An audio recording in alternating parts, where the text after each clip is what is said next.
자, 우리는 계속해서 지금 사도신경에서 성령 하나님에 대한 고백을 함께 나누고 있습니다. 성령을 믿사오며 라는 이 고백 안에 담겨진 성령 하나님에 대한 믿음의 고백을 우리가 오늘로 3주째 살펴보고 있습니다. 우리가 그동안 첫째 주와 둘째 주에 배웠던 것을 잠깐 보시면요, 우리는 먼저 성령님이 어떤 분이신가라는 것을 배웠지요. 성령님은 어떤 분이십니까? 1번 같이 한번 읽겠습니다. 시작. 성령님은 성부와 성자와 동등한 신성을 가지신 하나님이시다. 아멘. 성령님은 하나님이십니다. 삼위 하나님이시지요.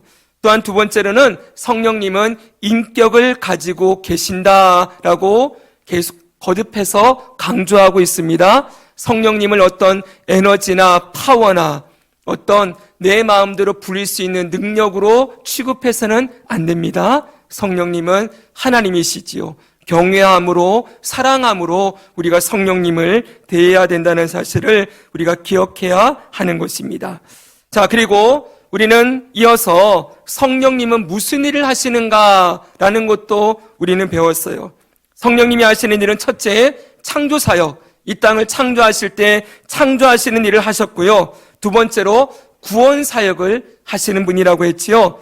특별히 성령님이 하시는 일 중에 가장 중요한 일은 구원을 적용시키는 사역입니다.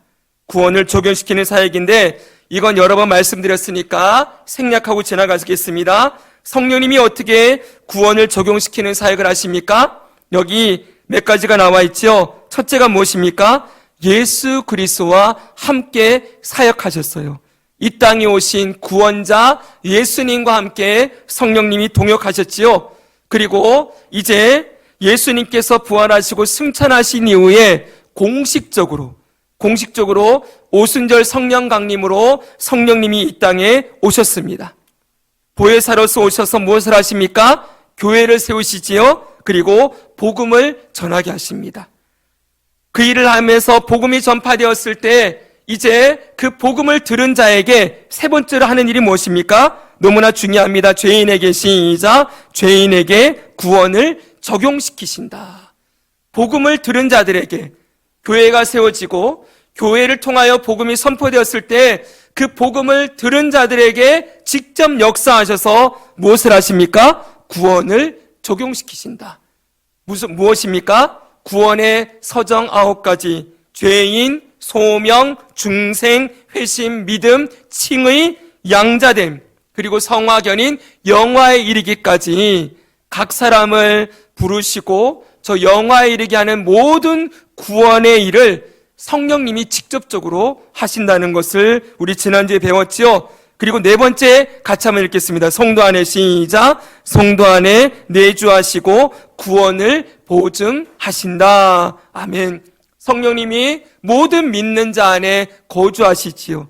그래서 따라합시다. 임마누엘 하나님. 네, 예수님께서 이 땅에 오실 때 그 이름을 임마누엘이라 하리라 그랬잖아요. 그렇죠? 그 임마누엘이 어떻게 성취됩니까? 예수님은 부활하시고 승천하셔서 하나님 보좌 우편으로 가시잖아요. 맞죠, 여러분? 그럼 떠난 거지요. 그렇죠? 그런데 그분이 누구를 보낸다고요? 예수 그리스도의 영이신 성령님을 보내주셔서 믿는 자 안에 내주하게 하심으로써 그 예수님이 임마누엘의 하나님이라는 말씀이 성취가 되는 거예요. 그래서 성령님의 내주하심을 우리는 일컬어서 내 안에 성령님이 계신다. 하나님이 우리와 함께 하신다. 하나님이 임마누엘의 하나님이시다라고 선언하고 고백할 수 있는 것입니다. 그리고 그분이 구원을 보증한다 그랬지요? 너는 내 것이라. 이 사람은 하나님의 자녀다라고 따라합시다. 인치시고 도장을 찍었다는 거예요. 그리고 보증으로 성령을 주셨느니라. 보증으로 성령을 주셨느니라. 우리가 하나님의 자녀라는 걸 도장을 딱 찍었어요. 그리고 보증인이 있다는 거예요. 그 보증인이 성령님이시죠. 자, 여러분 질문 던집니다. 성령님이 떠나가십니까? 안 떠나가십니까? 한번 우리 안에 오신 성령님이 떠나가시는 일이 있을까요? 없을까요? 네, 헷갈릴 수 있어요. 오늘 뒤에 보면은 성령을 소멸하지 말라, 이런 말씀도 나오고요. 또 다음 주에 한 번 더 보려고 그래요. 성령 충만해라, 그리고 성령을 모독하지 말아라, 뭐 이런 말씀이 있거든요. 그런 말씀들을 잘 분별해야 되는데, 한 번 우리 안에 들어오신 성령님은 절대로 떠나지 아니하십니다. 아멘. 끝까지 우리와 함께 하셔서 하나님의 자녀인 것을 보증하시고 천국으로 인도하시는 분이시지요. 자, 여기까지 성령님이 하시는 일, 구원의 사역에 대해서 말씀을 드렸습니다. 이제 성령님이 하시는 세 번째 일을 오늘 살펴보겠습니다. 세 번째 일은 성경을 기록하시고 성경을 조명해 주신다. 이것이 성령님이 하시는 일이에요.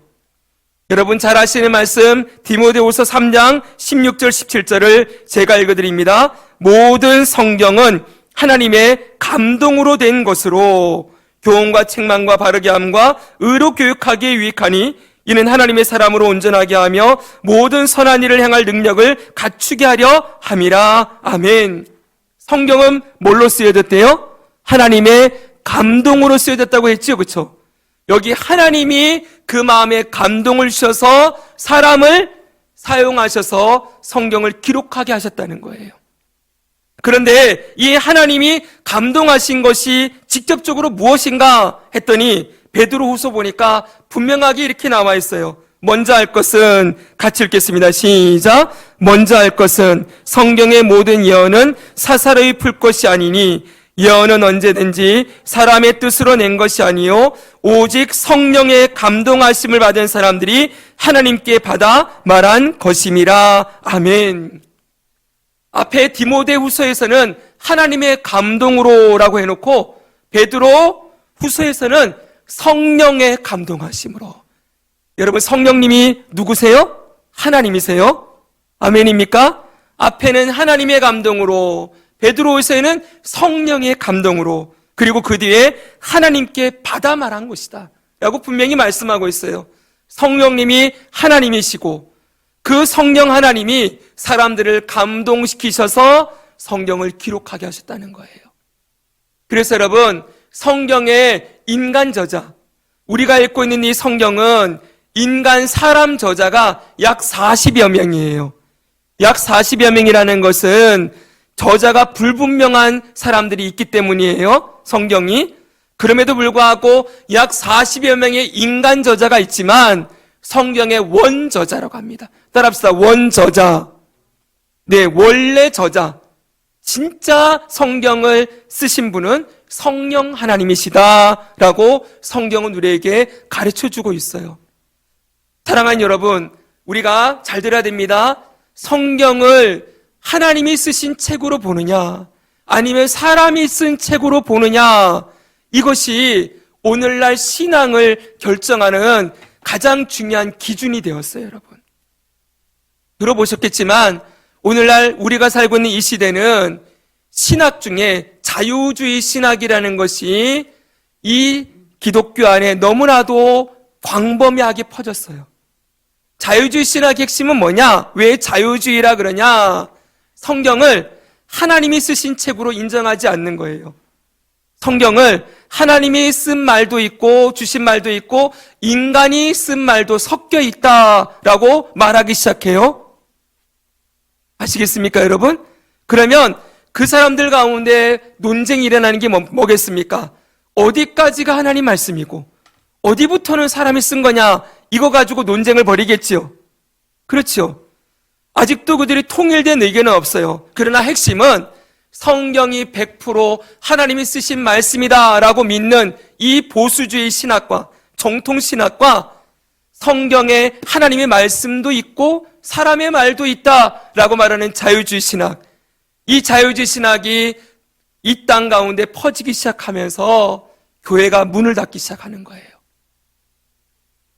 몇 번 말씀을 드렸지만 지금도 저 서구 유럽이나 그쪽을 가면은 교회들이 다 무너지고 술집으로 바뀌든지 박물관으로 바뀌든지 전시관으로 바뀌든지 카페로 바뀌든지 하는 거 여러분 알고 계시지요?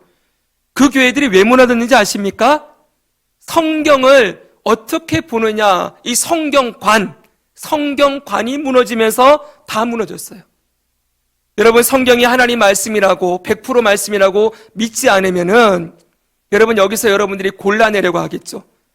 사람의 말을 여러분 믿고 따를 이유는 없잖아요. 교훈은 주지만. 그렇죠? 인간적인 교훈은 받을 수 있지만 하나님의 말씀으로 이 말씀을 대하는 것과 사람의 교훈으로 이 말씀을 대하는 것은 엄청난 차이가 있는 거예요. 그래서 여러분, 말씀을 골라 듣기 시작하고, 말씀을 자기가 듣고 싶은 말씀만 듣기 시작하고, 목사님이 아무리 설교를 해도 저 말씀은 하나님 말씀은 아닌 것 같아 라고 구별해서 듣기 시작하면은 여러분 어떻게 되겠습니까? 자기가 신앙의 기준이 되는 거예요. 선악과를 따먹은 인간이 선악을 알게 되었다라고 얘기하잖아요. 선과 악의 기준을 내가 결정하는 거예요. 예전에 하나님 말씀이 100% 하나님의 말씀이면은 그 말씀에 순종이 선이고 불순종이 악이라고 지난 주일날 배웠죠? 주일학교에서. 근데 이 말씀이 사람 말이면은 내가 듣고 싶은 건 듣고 안 듣고 싶은 건 안 들어도 되는 거예요. 이렇게 신앙이 무너지기 시작했습니다. 여러분, 더군다나 요즘은 하나만 잠깐 말씀을 드릴게요. 이제는 성경을 통해서 하나님을 만날 필요도 없다라고 가르치는 시대가 되었어요. 네가 꼭 성경 말씀 안 봐도 돼.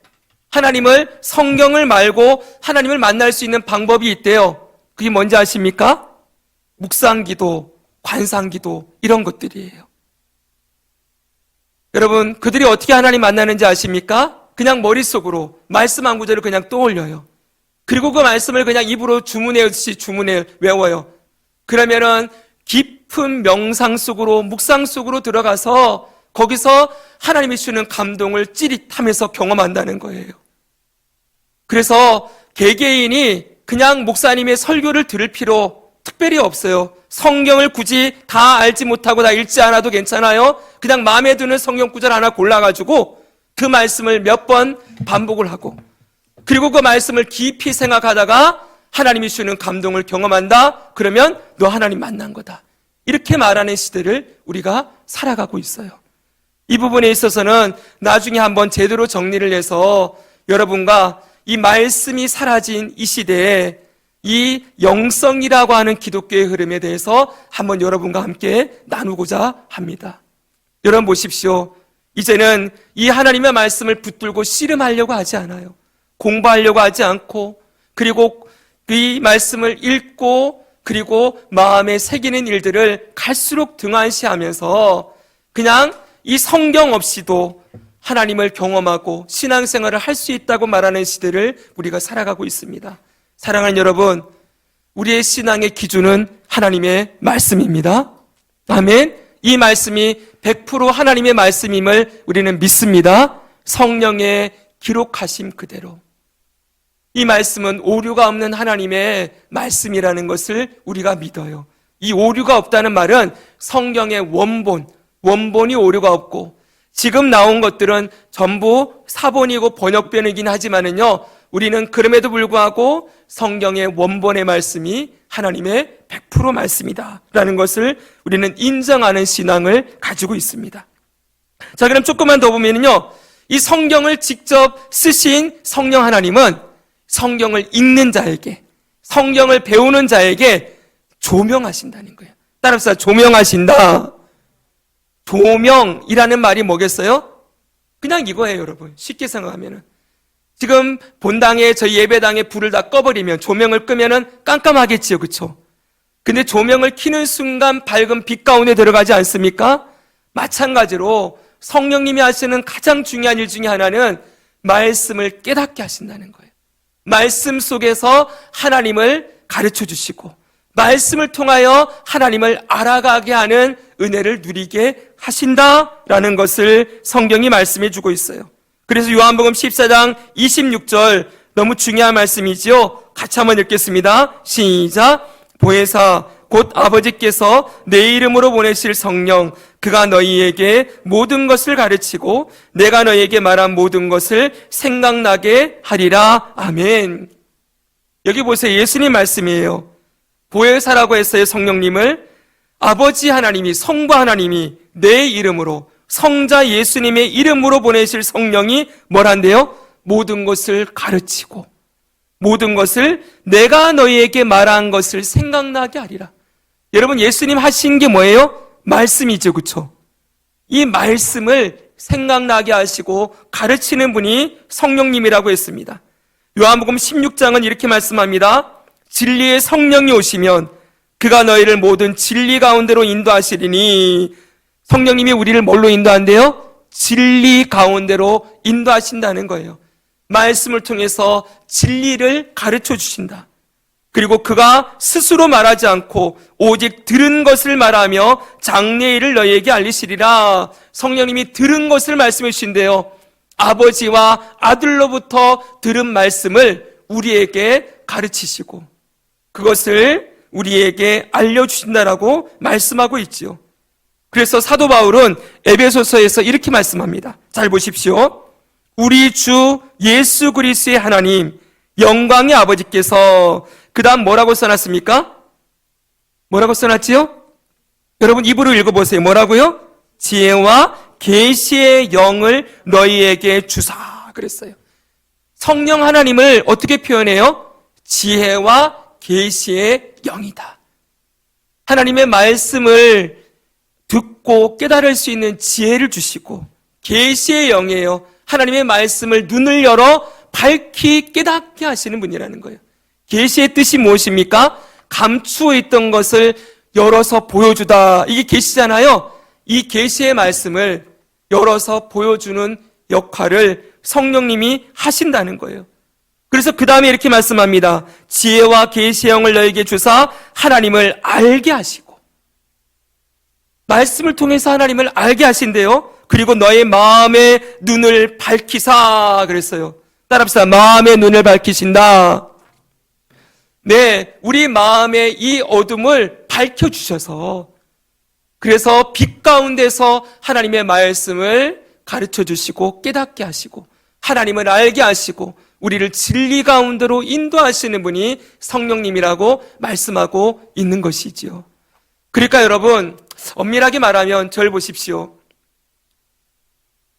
목사를 통하여서, 목사님을 통하여서 여러분들이 이 말씀을 이렇게 배우는 것도 너무 중요하지만, 절대로 신앙은 목사님을 통하여서 들은 말씀으로만 완전하지 않지요. 결국 이렇게 말씀을 배워서 뭘 해야 됩니까? 모든 그리스도인들은 스스로 성경을 읽고 그 성경을 읽는 가운데 성령의 조명하심을 받아야만 합니다. 이 말에 동의하십니까? 네. 성경은 목사님에게만 준 성경이 아니에요. 모든 성도들이 읽고 그 성경을 통해서 하나님을 만나도록 주신 말씀입니다. 그래서 목사님에게만 조명을 주는 게 아니에요. 여러분들에게도 성령님이 계시지요, 여러분 안에. 여러분이 말씀 읽을 때 성령의 깨닫게 하심이 있는 줄 믿습니다. 네. 아멘입니까? 네. 그런데 한 가지 좀 이따가도 얘기하겠지만 주의할 게 있어요. 성령이 말씀 없이 역사하지 않는다는 것도 우리가 알아야 돼요. 다시 뭐라고요? 성령님은 말씀 없이 역사하진 않는다. 항상 성령은 말씀과 함께하는 분이에요. 지혜와 계시의 영이라고 했잖아요. 그렇죠, 여러분? 그러니까 우리가 복음서나 사도행전을 보면은 항상 성령이 언제 내려오십니까? 언제 성령을 받습니까? 복음이 선포될 때, 말씀이 가르쳐질 때 거기 성령이 역사하시지, 말씀과 동떨어져서 성령님은 일하는 일이 없다는 거예요, 여러분. 왜 이 얘기를 하느냐? 오늘날 말씀 없이 성령 사역을 한다고 하면서 막 성령을 받으라 부르고 있잖아요. 막 성령님을 부리는 사람들 보면은 제대로 말씀을, 복음을 선포하지 않아요. 복음을 선포하지 않으면서도 성령이 막 역사하는 것처럼 일을 해요. 여러분, 잘못되었어요. 성령은 항상 말씀과 함께 일하시는 분이라는 걸 기억해야 돼요. 왜요? 말씀은 예수 그리스도이시니까. 맞죠, 여러분? 하나님의 말씀은 예수 그리스도이시기 때문에 예수 그리스도의 영이신 성령님은 예수 그리스도의 말씀과 함께 역사하신다는 것을 꼭 기억해야 하는 것입니다. 조금 이따가 주의할 것에서 제가 조금 더 말씀을 드리겠습니다. 자, 그러면 성령님 하시는 일 세 번째 일이 뭐라고요? 성경을 기록하시고 조명해 주신다. 자, 네 번째, 성령님이 하시는 일은 각종 은사를 선물로 주신다라는 것입니다. 자, 성령님이 하시는 일 네 번째가 뭐예요? 은사를 선물로 주신다는 거예요. 자, 고린도전서 12장 보시면은요, 여기 이렇게 나옵니다. 은사는 여러 가지나 성령은 같고, 직분은 여러 가지나 주는 같으며, 또 사역은 여러 가지나 모든 것을 모든 사람 가운데서 이루시는 하나님은 같으니, 각 사람에게 그 다음 뭐라고 되어 있습니까?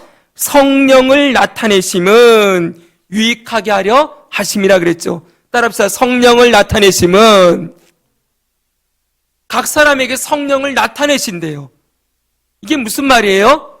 성령이 주시는 은사를 받게 하신다는 거예요. 각 사람에게. 성령님이 어떻게 나타나요? 은사를 주심으로 드러난다는 거예요. 그러니까 성령이 하시는 일은 뭐예요? 각 사람에게 은사를 주셔서 그 성령, 은사를 나타내게 하시는 일을 하신다는 거예요.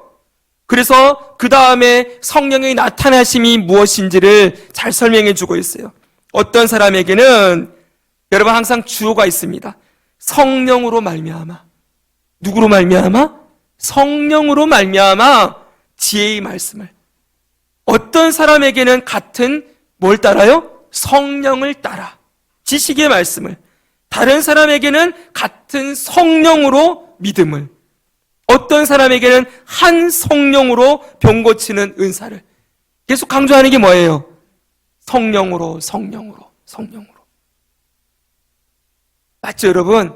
그 다음은 생략했어요. 그 다음부터는 어떤 사람에게는 능력 행함을, 어떤 사람에게는 예언함을, 영들 분별함, 각종 방언 말함, 방언들 통역함, 이렇게 하면서 끝에 뭐라고 되어 있습니까? 이 모든 일은 같은 한 성령이 행하사 그의 뜻대로 각 사람에게 나누어 주시는 것이니라. 할렐루야. 한 성령이 여러 은사를 나누어 준대요. 각 사람에게. 그리고 이 은사를 주시는 분은 누구예요? 성령인데 중요한 건 뭐예요? 그의 뜻대로. 성령님의 뜻대로 그 은사를 나누어 준다는 거예요. 여러분, 그러면 이 은사에는 경중, 어떤 은사는 중요하고 어떤 은사는 가볍고 이런 게 있겠습니까? 없죠. 네, 그 성령께서 주시는 은사를 받았을 뿐이에요. 각 사람이. 여기 보면 다양한 은사가 나오죠. 지혜의 말씀, 지식의 말씀, 믿음, 병 고치는 은사, 능력 행함, 예언함, 영들 분별함, 방언 말함, 방언을 통역함, 이렇게 나와 있어요. 우리 성장반을 저희 교회는 공부하잖아요. 성장반 15과를 할 때 은사 발견해가지고는 각 사람이 주신 은사를 우리가 서로 체크하고 발견하는 시간을 우리가 가졌지요, 여러분. 거기에 이 모든 은사가 나왔어요. 로마서에 보니까 또 이런 은사도 있어요. 보십시오. 12장에 우리에게 주신 은혜대로 받은 은사가 각각 다르니. 여기도 보십시오. 은사를 받았다고 하는데 은혜대로 받았대요. 은사는 은혜라. 따라합시다. 은사는 은혜다. 예, 은혜라는 건 내가 공로가 있어요, 없어요? 내가 기여한 바가 없지요. 예, 그냥 선물로 받는 거예요. 그런데 오늘날 많은 사람들이 어떤 은사는 더 중요하고 어떤 은사를 받은 사람은 그 사람에게 더 하나님의 사랑이 임한 것 같고 어떤 사람은 사랑을 못 받은 것 같아서 그냥 별로 하찮은 은사를 주고 은사를 가지고 자꾸 평가를 하고 은사를 줄을 세우려고 그래요. 그렇죠, 여러분? 근데 여기 보십시오. 은사를 보세요. 예언도 나오고요. 그 다음에 섬기는 일도 나와요. 가르치는 자도 나오고 위로하는 자, 구제하는 자, 다스리는 자, 긍휼을 베푸는 자, 이게 각각 전부 은사라는 거예요. 맞죠, 여러분? 그럼 여러분, 사람들은 어떤 은사를 막 능력을 받은 큰 은사라고 생각하겠어요? 제일 큰 은사, 예언. 네, 예언도 여기에 대해서는 여러분들에게 알려드릴 말씀이 너무 많지만 여기 말하는 예언이 지금 저기 신사도 운동하는 쪽에서 말하는 예언이 아니에요. 거긴 진짜 사람이 오면은요, 번호표 나눠주고 예언을 해주는 사람들이 쫙 있어요. 여기 옛날에 큰 믿음 교회라고 있습니다. 지금은 사랑하는 교회라고 바뀐 변승호 목사. 그 교회 가면은요, 벌써 15년, 20년 전에 예언하는 사람들을 길러냈어요. 그래서 예언사라 그래요. 쫙 앞에 있으면은 번호표 받아가지고 오늘은 이 사람에게 들어가고 내일은 저 사람에게 들어가고 가서 기도받고서는 뭐라 그러는지 알아요? 당신의 앞길에 하나님이 영광의 빛을 보여주십니다. 이래요. 그리고 지금 고난의 길을 통과하고 나면은 주님이 귀하게 사용하실 것입니다. 이런 얘기를 듣는 거예요. 두리뭉실하죠, 그쵸?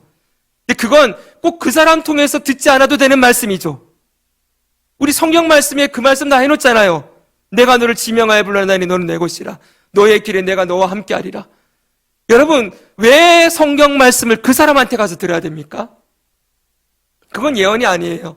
근데 여기 말하는 예언은요, 말씀을 그 사람에게 적절하게 말씀을 잘 해석을 해서 전해주는 능력을 얘기하는 거예요. 말씀을 적절하게 풀어서 전해주는 능력이 예언인데, 여러분, 예언보다도 더 사람들이 열광하는 은사가 있죠. 병 고치는 은사요. 신유의 은사. 막 손을 대고 기도했는데 다리 장애인이 벌떡 일어나서 걷는 거예요. 시각장애인이 눈이 띄어지는 거예요. 사람들이 난리 나지 않겠습니까? 근데 반대로 생각해 봅시다. 다른 면으로 생각해 봅시다. 구제하는 은사 어떻습니까? 구제하는 은사가 사람 눈에 잘 안 보이지요. 섬기는 은사는 어떻습니까? 잘 안 보이죠, 그쵸? 사람들은 그래서 눈에 보이는 거, 방언 말하고 방언을 통역하고 뭔가 나라 사람들 눈에 보여지는 것들을 선호하지만은 정말 그 은사를 나누어 주시는 분은 성령님이고 뜻대로 그분의 뜻대로 받은 것이고 그리고 그 성령은 은혜로 받은 것이다 라는 것을 우리가 꼭 기억해야 돼요. 그래서 여러분, 큰 은사, 작은 은사 없습니다. 맞죠, 여러분? 더 중요한 은사, 중요하지 않은 은사, 그런 것도 없습니다. 그리고 그 은사를 누가 받았냐에 따라 가지고 그 사람이 능력이 많다, 적다를 우리는 평가할 수 없습니다. 맞죠, 여러분? 왜냐하면 은사는 다시 말씀드리지만, 제가 말씀드립니다. 은사의 헬라어는요, 카리스마예요. 뭐라고 여러분? 카리스마. 카리스마가 뭘까요? 사람들이 저 사람 카리스마 있다 그러잖아요. 그렇죠? 그 카리스마를 어떤 능력이나 그 사람에게서 나오는 어떤 이 힘들을 얘기할 때 쓰여지는데 바로 이 은사가 카리스마예요. 하나님께서 각 사람에게 하나님이 세우신 교회를 섬기는, 사람을 섬기는데 필요한 선물로 주신 거예요. 그래서 은사는 원래대로라면 기프트예요. 그냥 선물이에요. 여러분, 하나님께서 사랑하는 자녀들에게 따라합시다. 값없이 주시는 은혜의 선물. 앞에 수식어가 중요해요. 값없이 주시는. 내가 뭘 해서 받는 게 아니고 값없이 주시는 은혜의 선물이에요. 그리고 이 은사는 항상 뭘 위해서 쓰도록 돼 있어요? 다른 사람을 섬기는 데 쓰라고 있는 거예요. 교회를 세우고 섬기는 데 쓰라고 있는 것인데 이 은사를 잘못 해석하기 시작하면은 은사를 가진 그 사람이 높아지죠. 섬기는 자가 아니라 섬김을 받는 자가 되어버려요. 그래서 변질이 일어나는 일들이 수없이 있게 되는 것이죠. 여러분, 예전에 우리나라에 할렐루야 기도원이라고 아주 유명했습니다.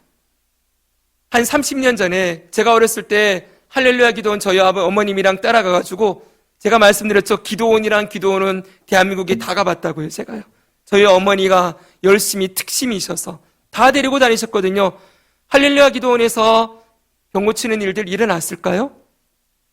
그게 조작이다 막 그러는 분들이 있는데 실제로 일어났다고 저는 생각해요. 여러분, 그때는 정말 순수하게 하나님이 주시는 은사를 정말 사용해서 사람을 살리고 섬기는 일을 하셨던 거예요. 그 당시 우리나라에, 여러분, 그때가 우리나라 기독교회가 막 일어설 때였거든요. 그때는 하나님이 때가 있는 거예요. 직접 보여주는 거예요. 잘 보십시오, 여러분. 예수님도 예수님 사역 초기에 무슨 일을 하셨을까요? 예수님 사역 초기에 병 고치는 일, 귀신을 쫓아내는 일을 집중적으로 하세요. 왜 그런지 아십니까? 예수님이 지금 증거하고 있는 거예요. 뭘요? 내가 하나님이다. 내가 하늘로부터 왔다. 하나님의 아들이라는 것을 사람들에게 증거하고 보여주시는 거예요. 무슨 말인지 알겠습니까? 예, 그것처럼 이 땅에도 하나님의 살아계심을 보여주는 이 일을 위해서 우리나라의 기독교가 막 세워질 때, 교회가 일어날 때, 그때 하나님이 이 땅에 성령의 은사들을 곳곳에 나타나게 하셨어요. 정말로요. 그런데 그때 그렇게 귀하게 쓰임받았던 분들이 나중에 가니까 많이 무너졌거든요. 왜 그랬습니까? 이 은사를 결국은 섬기라고 준 은사인데 이 은사를 통해 자기가 섬김받기 시작하는 거예요. 그리고 은사를 값없이 받았으니 값없이 나눠야 되는 거죠.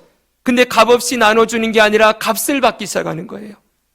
병고침 받고 하니까 사람들이 헌금을 내겠죠. 그렇죠? 감사하다고. 근데 하나님께 드린 것들을 여러분 그게 어느 순간 탐욕이 생기고 죄로 말미암아 그것들을 자기들을 위해 사용하는 일들이 생겨나면서 문제가 생겨지는 거예요. 사랑하는 여러분, 분명한 건 잘 들으십시오. 우리 각 사람에게 목사님 저는 은사가 뭔지 모르겠어요 라고 말하는 분들이 있는데 한번 그게 전부는 아니지만은 은사 발견하는 이런 것들을 한번 해보면은요 각 사람에게 주어진 은사가 있어요. 우리 성장반 수료할 때마다 마지막 시간에 하면은 어떤 분은 대접하는 은사가 1순위로 나와요. 어떤 사람은 가르치는 일, 어떤 사람은 다스림의 은사. 여러분 했던 거 기억나십니까? 그게 전부 성령님이 주신 은사들이에요. 여러분 은사가 없는 성도는 없습니다. 분명합니다, 여러분. 성령님이 그 안에 오시면서 반드시 그 사람에게 은사를 선물로 주십니다. 이 은사를 통해서 하고 싶은 일이 뭐예요? 교회를 세우고 영혼을 세우고 살리고 싶으신 거예요. 그게 하나님이 하시는 일이니까. 사랑하는 여러분, 오늘 우리에게도 주님이 주시는 성령이 주시는 은사가 있음을 기억하고 그것을 잘 사용하여서 하나님의 영광을 드러내고 교회를 세우고 영혼을 살리는 일에 우리의 삶을 드리며 살아가는 복된 성도들이 되기를 주님의 이름으로 축복합니다. 네, 성령이 하시는 일 네 번째가 뭐예요? 바로 은사를 선물로 주신다는 거예요. 그럼 다섯 번째로 보겠습니다. 다섯 번째는 교회를 세워가시고, 같이 한번 읽겠습니다. 시작. 교회를 세워가시고 교회를 세워가신다 라고 되어 있죠. 자, 고린도전서 12장 13절을 보면 이렇게 되어 있습니다. 우리가 같이 한번 읽습니다. 시작. 우리가 유대인이나 헬라인이나 종이나 자유인이나 다 한 성령으로 세례를 받아 한 몸이 되었고 또 다한 성령을 마시게 하셨느니라. 너희는 그리스도의 몸이요 지체의 각 부분이라. 아멘. 교회를 한 몸으로 세우시는 분이 성령님이라는 거예요.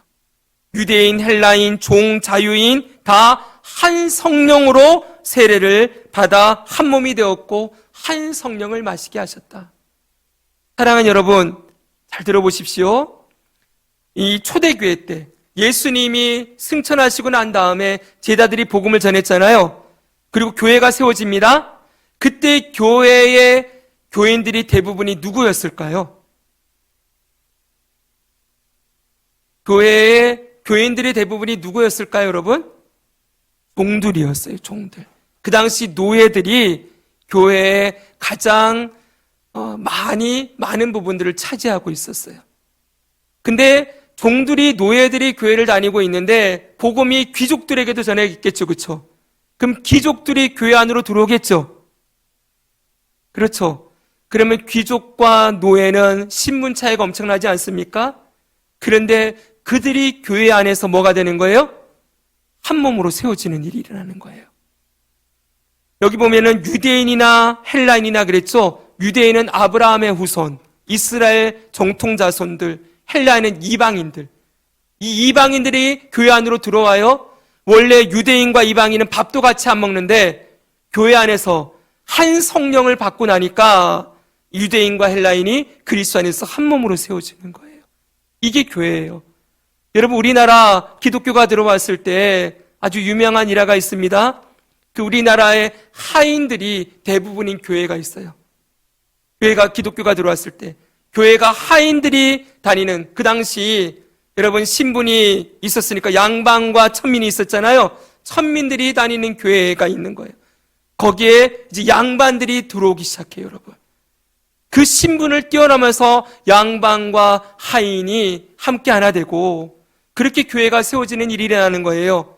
저기 전주에 가면은 제가 잘 기억 안 납니다. 거기 전라도 쪽에 가면은 기역자 교회라고 있어요, 우리나라. 기역자 교회는요, 제가 여러분과 함께, 금산교회입니다. 금산교회라고 여러분과 함께 꼭 가보고 싶은 교회가 있어요. 거기가 그 지역 문화재로 지정된 곳인데, 기역자 교회. 왜 기역자인지 아십니까, 여러분? 네, 남자, 여자를 구분했어요. 그래서 기역자가 딱 돼 있잖아요. 이렇게 기역이 돼 있으면 강단이 요 꼭지점에 있는 거예요. 이쪽은 남자들, 이쪽은 여자들. 이렇게 앉혔어요. 그 교회의 초대 장로님이 여러분 하인이에요, 하인. 한 양반 집안의 하인이에요. 근데 그 집안에 그 양반도 다니고 하인도 같이 다니는데 이 하인이 투표를 내가지고 장로님이 먼저 됐어요. 근데 이 양반 이분이 그 하인을 존중하는 거예요. 장로님으로 높이는 거예요. 그리고 나중에 이 장로님을 신학 공부를 시켜서 목사님을 세웠어요. 그리고 그 교회에 이 양반분이 장로님에 대해서 그 교회를 섬기는 거예요. 여러분, 이건 놀라운 일이죠, 그렇죠? 네, 신분과 인종과 모든 걸 뛰어넘어서 그리스도 안에서 한 몸으로 세우시는 일, 그게 어떻게 가능하냐? 한 성령을 받았기 때문에.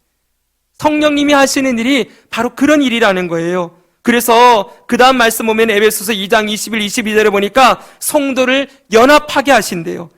그의 안에서 건물마다 서로 연결하여 주 안에서 성전이 되어가고 너희도 성령 안에서 하나님이 거하실 초소가 되기 위하여 그리스도 예수 안에서 함께 지어져 가느니라. 따라합시다. 함께 지어져 가느니라.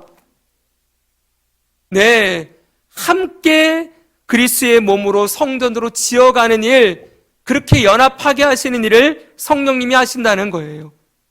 그리고 에베소서는 이렇게도 말씀합니다. 에베소 4장에 보니까 이 말씀을 같이 한번 읽습니다. 시작. 모든 겸손과 온유로 하고 오래 참음으로 사랑 가운데서 서로 용납하고 평안에 매는 줄로 성령이 하나 되게 하신 것을 힘써 지키라.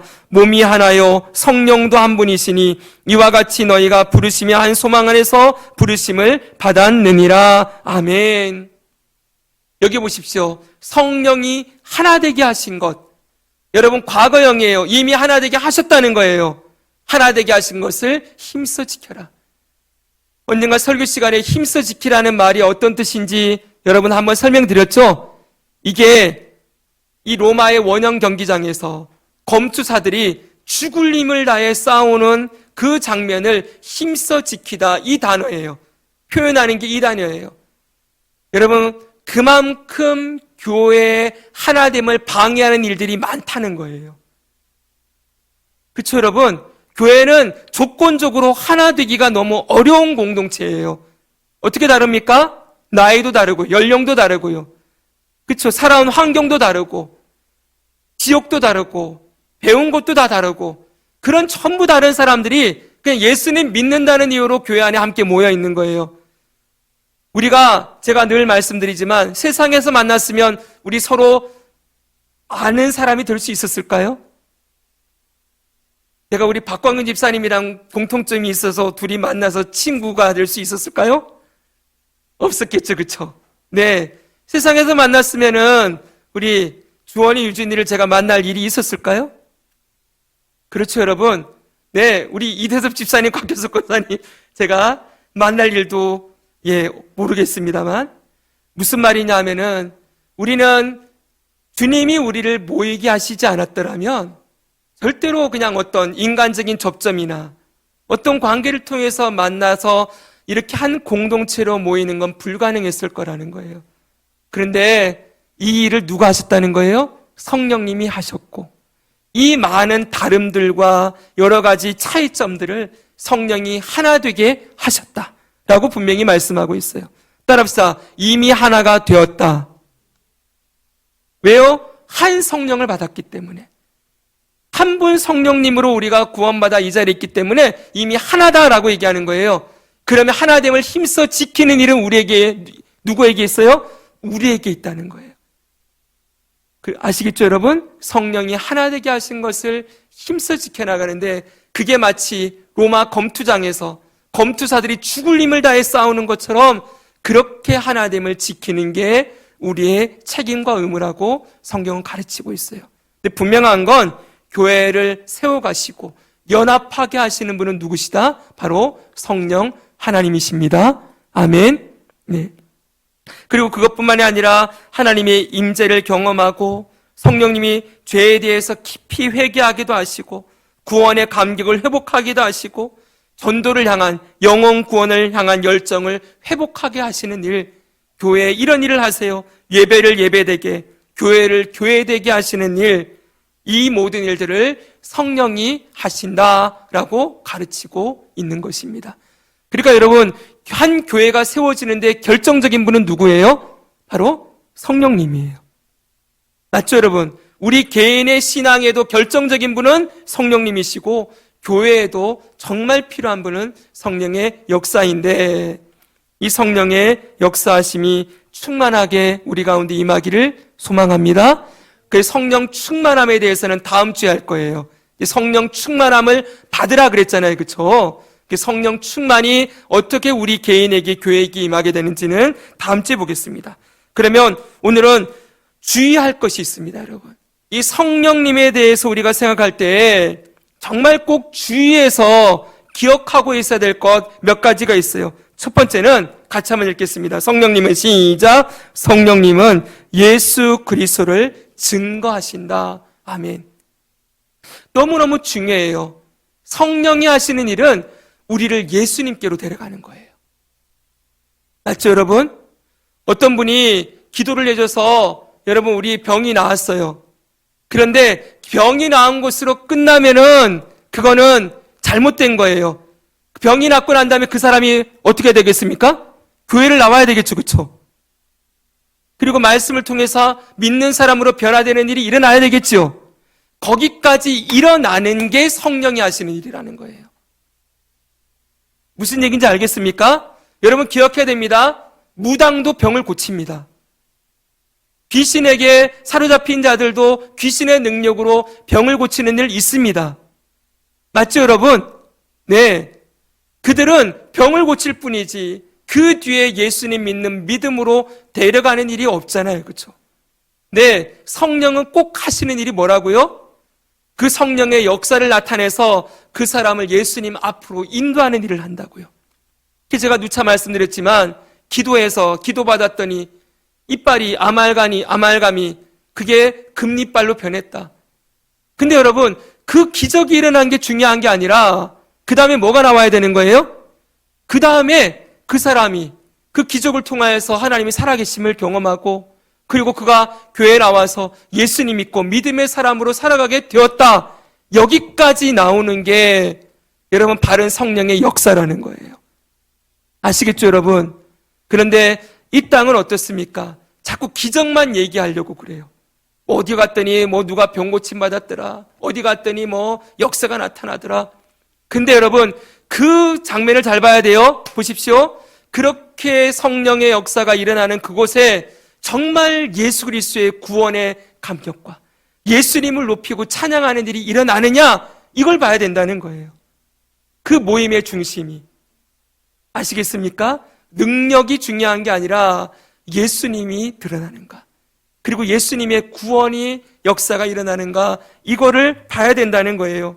그래서 여러분 그 사람이 바른 성령의 역사를 나타내는 사람이라면은 은사를 나타내는 사람이라면 분명히 예수님으로 인도하는 일이 일어나야 한다. 이것이 주의할 점이라는 거예요. 여러분 요한복음 14장 26절 다시 보십시오. 여기 보니까 보혜사 곧 아버지께서 내 이름으로 보내실 성령. 성령님이 누구의 이름으로 오신대요? 예수님의 이름으로 오신대요. 그분이 어떻게 해요? 너희에게 모든 것을 가르치고 내가 너희에게 말한 것을 생각나게 한대요. 그러니까 성령님은 예수님을 증거하는 분이에요.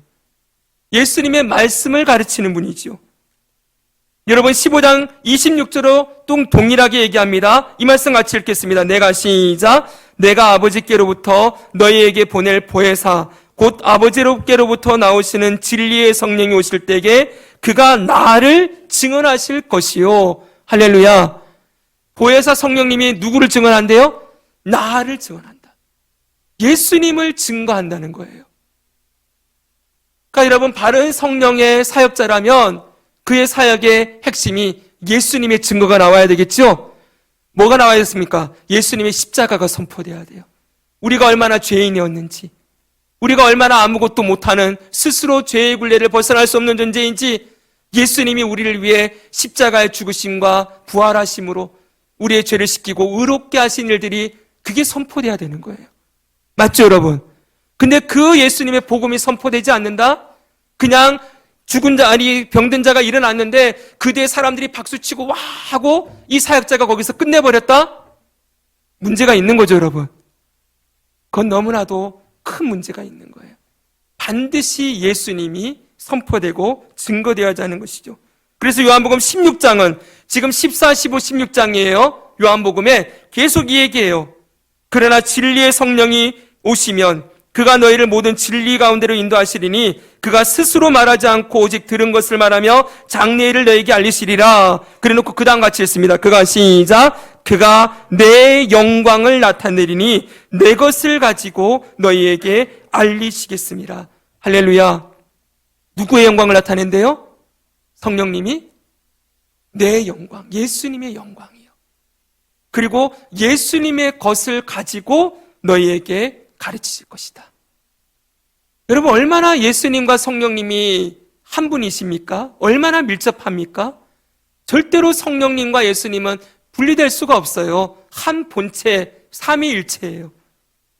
그래서 여러분 우리가 성령의 역사를 분별할 때 우리가 유튜브나 뭐나 성령이 막 일하시는 것처럼 말하는 것들을 사람들이나 그런 것들을 분별할 때 그 집회나 그 사람에게 예수 그리스도의 영광이 나타나고 있는가? 예수님을 높이는 일이 있는가? 예수님 앞으로 인도하는 일이 있는가를 분명하게 보아야 한다는 것입니다. 그래서 성령님은 예수 그리스도를 증거하시는 분이에요. 두 번째 주의할 것 또 하나 있습니다. 성령 모독죄도 있습니다. 여러분 성경에서 유일하게 죄의 용서를 받지 못한다라고 용서받지 못하는 죄에 대해서 예수님이 가르치신 말씀이 있어요. 여러분 이 말씀 잘 알고 계시죠? 그렇죠 여러분? 모든 죄는 용서를 다 받아요. 근데 성령 모독죄만큼은 용서받지 못하는 죄다. 이렇게 예수님이 가르쳐놨어요. 그럼 성령 모독죄가 뭘까요? 성령 모독죄.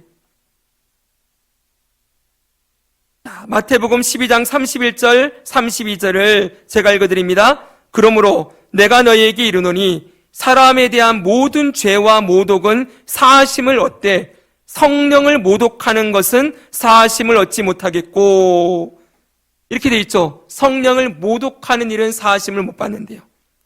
용서를 못 받는다는 거예요. 또 누구든지 말로 인자를 거역하면 사하심을 얻되 누구든지 말로 성령을 거역하면 이 세상과 오는 세상에서도 사하심을 얻지 못하리라. 아멘. 이렇게 돼 있어요. 성령의 역사를 거역하는 것 그리고 모독하는 것은 사하심을 얻지 못한다. 여러분 우리가 알기로 예수님은 모든 죄를 용서하시는 분이잖아요. 맞죠 여러분? 용서하시는 분이시죠. 근데 왜 이 죄는 용서 안 하신다 그럴까요?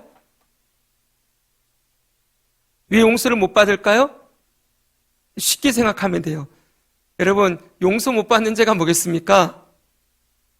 예수님 안 믿는 죄지요. 그쵸? 예수님을 불신하고 예수님을 거부하고 안 믿는 죄는 그건 구원 못 받는 죄잖아요. 그쵸? 딱 그렇게 생각하면 돼요. 지금 이 말씀만 보면은 우리가 좀 분명하지 않을 수가 있는데 우리는 성경을 항상 앞뒤 문맥을 봐야 된다 그랬죠? 그러면 예수님이 왜 이 말씀하셨나 그 앞에를 보면 되는 거예요. 그 앞에 마태복음 1장 27절입니다. 아까는 31절이었어요. 거기 보니까 이런 말씀이 나와요.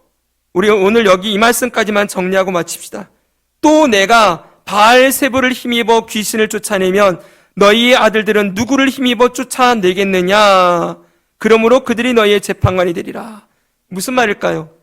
여기 보니까 내가는 누굴까요? 예수님. 예수님이 바알세불을 힘입어 귀신을 쫓아내면, 이게 무슨 말이냐면은 예수님이 하신 말씀이 아니고 그 당시 예수님의 사역을 불신하고 거부했던 서기관들, 바리새인들, 이런 사람들이 예수님이 병 고치는 것을 보면서 이렇게 얘기했다는 거예요. 귀신 쫓아내는 걸 보면서 저건 귀신의 왕 바알세불의 능력으로 귀신을 쫓아내는 거다. 이렇게 말했다는 거예요. 하나님의 아들 예수님을 거부하고 귀신이 뒤집어 쓰였다. 다른 곳에 보면 바알세불이 짚혔다 이렇게 돼 있거든요. 짚혔다는 건 뒤집어 씌웠다는 거예요.